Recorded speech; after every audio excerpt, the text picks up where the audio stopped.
But, he lives in all these different countries, and I send them and, to Saudi Arabia and Italy and Japan and all over the world every time he asks. I've never once denied it. And no, I don't keep the kids. And I think that narrative really sucks for me.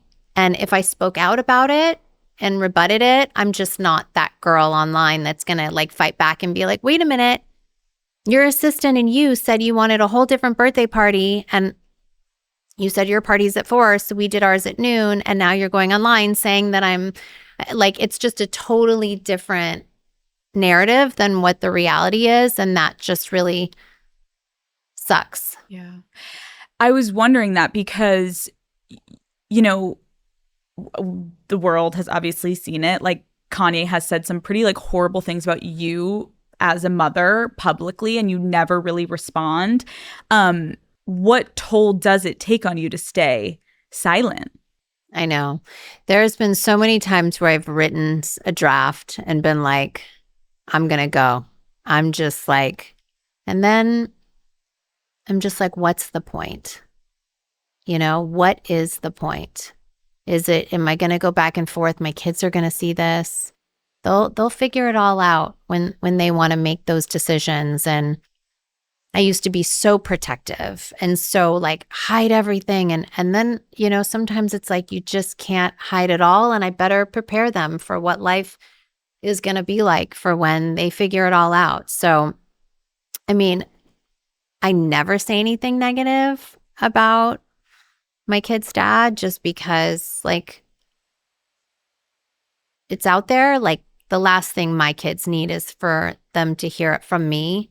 And I never saw my parents talk bad about each other, no matter what was going on. So I do think that that's just who I am. I just don't want to go there with like fighting back, saying negative things, No, and I think that's something that so many people really respect you for.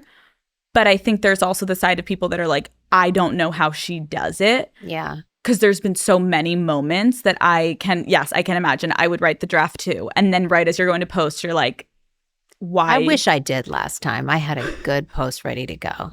Did you at least send it to your like sisters? Oh, yes. Yeah. The group chat read it, approved it. What do you think was one of the hardest moments for you to stay silent on?